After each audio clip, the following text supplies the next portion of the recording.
अस्सलाम वालेकुम, welcome to my channel test your choice. कैसे हैं आप सब? उम्मीद है अल्लाह ताला के फजल करम से खैरियत से होंगे। अल्लाह ताला आपको अपने हिफ्ज़ व आमान में रखे, आमीन सुम आमीन। रमज़ान की आमद है और रमज़ान के लिए डिफरेंट किस्म की रेसिपीज़ तैयार हो रही हैं। तो इन्हीं रेसिपी में मैं आपके लिए एक बहुत ही ज़बरदस्त टाइम सेविंग रेसिपी लेके आई हूँ। ज़बरदस्त पकोड़ा मिक्स रेसिपी लेके आई हूँ और इसके साथ ही समोसा मिक्स रेसिपी। आप इस रेसिपी को बनाकर सेव कर लें। रमज़ान में अक्सर हर घर में प्रॉब्लम होती है, नमक तेज़ हो गया, मिर्चें कम हैं या मिर्चें तेज़ होगी और नमक कम है, ऐसा कोई भी इशू अब नहीं होगा। आप ये मिक्स मसाला बनाकर घर पर रख लें। पूरा रमज़ान इंशाल्लाह आपके लिए टाइम की भी सेविंग रहेगी और टेस्ट में भी कोई फ़र्क नहीं आएगा। रमज़ान के अलावा भी आप इसे बनाकर सेव कर सकते हैं। तकरीबन 3 से 4 माह तक ये मसाला सेव हो सकता है। तो चलें आए हम इस रेसिपी को बनाना स्टार्ट करते हैं। बिस्मिल्लाहिर्रहमानिर्रहीम। यहाँ पर मैंने 1 किलो बेसन लिया है और बेसन को अच्छे से छान लिया है। चीज़ों की क्वांटिटी आप अपनी ज़रूरत के मुताबिक रख सकते हैं। मैं आपको 1 किलो बेसन की रेसिपी की तमाम क्वांटिटी बता देती हूँ। 2 बड़े चम्मच भरकर हमने इसमें मैदे के ऐड किए। इसके साथ 4 टेबलस्पून कसूरी मेथी है, 4 टेबलस्पून खुश्क धनिया है और 3 टेबलस्पून अजवाइन है। और यहाँ पे टीस्पून के हिसाब से हम लेंगे 4 टीस्पून हमारे पास धड़ा मिर्च है और 2 टीस्पून है नॉर्मल सुर्ख कश्मीरी मिर्च। इसके साथ ही हम कलर के लिए और टेस्ट के लिए यहाँ पर ½ टीस्पून हल्दी ऐड करेंगे। 4 टीस्पून मैंने इसमें नमक ऐड कर दिया है और इसको अच्छे से मिक्स कर लेंगे।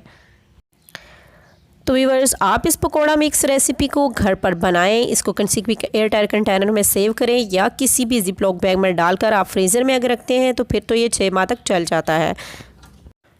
इंस्टेंट पकोड़ा मसाला हमारा रेडी हो चुका है। अब हम तैयार करेंगे समोसा मसाला। उसके लिए यहाँ पर मैंने 1 किलो मैदा ले लिया है।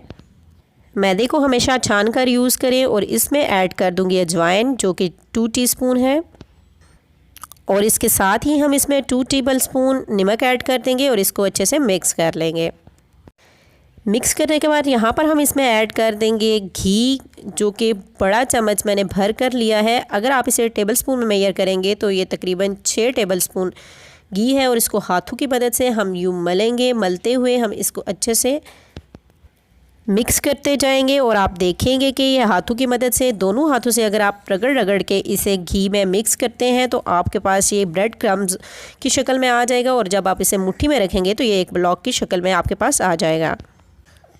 तो व्यूअर्स, यहाँ पर समोसा मसाला भी हमारा रेडी हो चुका है। अब हम इसे किसी भी एयरटाइट कंटेनर में सेव करेंगे और ये महीनों तक हम इस्तेमाल कर सकते हैं।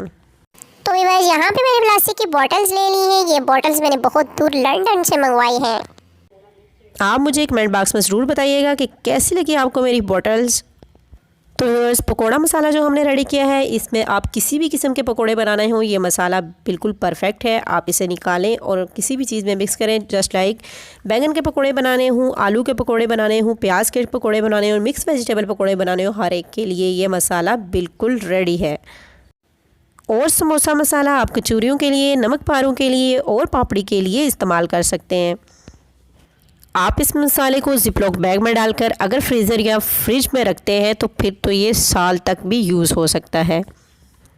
तो व्यूअर्स, अगर आपको आज की मेरी ये टाइम सेविंग ज़बरदस्त रमज़ान स्पेशल रेसिपी पसंद आती है तो वीडियो को लाइक कर दें। चैनल पर न्यू है तो इसे सब्सक्राइब करें। अपना और अपनी फैमिली का ख्याल रखिएगा। फिर मिलेंगे न्यू रेसिपी के साथ। तब तक के लिए अल्लाह हाफ़िज़।